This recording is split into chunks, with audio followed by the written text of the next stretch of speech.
Hello and welcome to the second event of the MTC 2023 B-League, the Tightrope.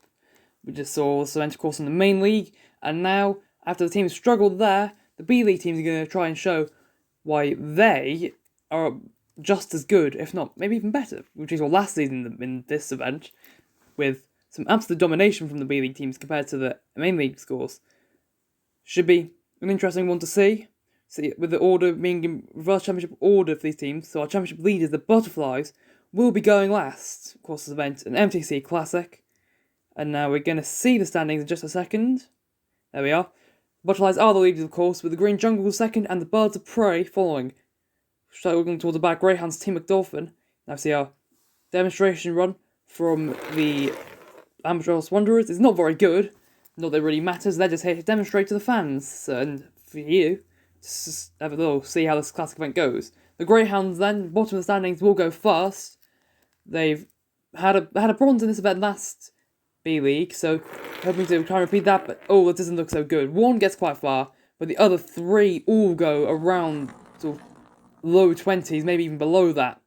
So I believe that's a far marble there. We'll get to 57, but all before 20 the others. 109 the overall score.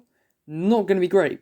Team McDolphin, surprised to be in the B-League, won this event back in the very first MTC event in 2020. We've got high hopes for here, and they so far looking good. They're 3 on quite far. Chris was the final one, does not get to the end, but all of them going to be a decent job. I think all of them will be at least past 20, almost a 30 for Phoebe, the first one.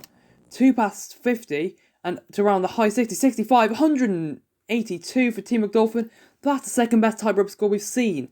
That's the lead. Jubilant Jellyfish, relegated last season and starting off in the relegation zone now. They have a bronze back in 2021 in this event, hoping to do well, and that doesn't look terrible. 2 go quite early though. The front and back marble both split to the side. The other 2 both go, I think, around the 50 mark. 46 and the 51, yeah, it's not great. 133, found themselves in the middle, I reckon, based on the main league scores. That bloody festival, they did not do so great last B-League either, also relegated and starting off at the bottom. What can they do in this run? And they'll get 2 quite far. That's a good run, actually. I believe that's Blee, the second marble, who gets quite far. The first 2, though, they go quite early, a bit later than the Jellyfish, and those 2 both go further than the Jellyfish. 165. That is a solid run. That's one of the highest scores we've seen, I think.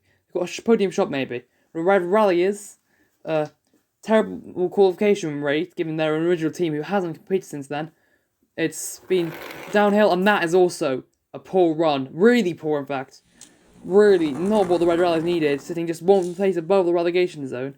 It is early doors, plenty of time to turn it around, but a 79 and dead last so far is not what the Red Rallies needed. Now the Fritzes got a silver medal back in 2022 tightrope in the main league, so got some high hopes maybe, and they're going to drop 2 early, 2 get to the end, not to the end, near the end. That's quite similar to Bloody Festival, I think.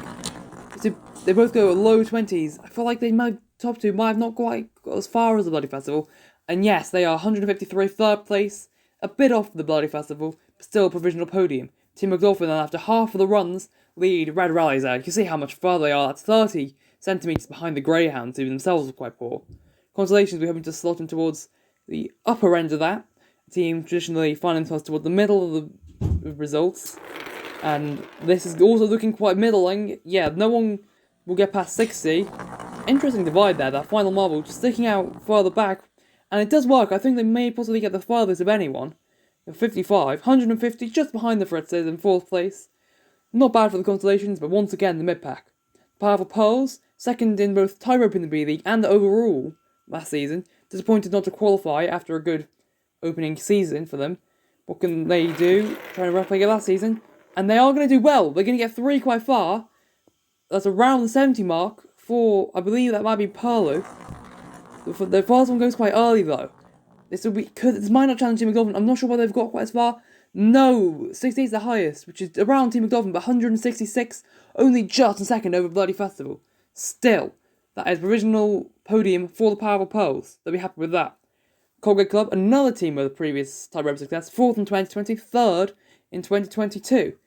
High hopes again, but oh no, they've got it wrong completely there. I don't quite know what that strategy was. they've split themselves into two lines, and if you're not going down the centre, you're in trouble, and they felt that dead last, 9th out of 9, 75 centimetres, and the Court Club are not in a good place. Birds of Prey finally got their first ever medal after so long. Last event, trying to maybe replicate it here, and I don't think they will, but they will do a solid job. Somewhere around the middle, Constellation's Fritz's kind of patch, I'd guess. Let's have a look. Eagle gets not quite a 60 there. So yeah, we're probably holding back. 55 is the highest, and 147, that will be just behind the Constellations. And 6th place, maybe a shot on top half. Green Jungle's low, we want to have something to say about that. Team not with massive tiebreak success, but overall quite a good team. And 2nd overall right now. And they will lose one quite early, but the others do quite well, particularly those final two. But Arcelot goes really early though. That will hurt them. They'll probably find themselves somewhere in the middle with that. And they will be 442, 7, that's behind the Birds of Prey. Interesting. You would have thought it would be better, but clearly Ocelot just held them back too much. And finally, the championship leaders, the Butterflies. They got a silver medal in this back in 2021. They'll be trying to do maybe even one better and hold their championship lead, but that's not going to be a great run. None of them fell off early necessarily, but they all just kind of went together around the 40s. Only 41 is their highest, 131 is 9th place. And that means the Team McDolphin will take the gold in the tightrope. Powerful Pearls come in 2nd, and the Bloody Festival get bronze, their 2nd ever career medal. Team McDolphin are so happy to be back on top, where they feel they should be, after their shock non-qualification. Their 2nd time winning in tightrope as well. Powerful Pearls 2nd bronze in tightrope, and Bloody Festival just happy to do well. First time in a while things have gone to plan for them.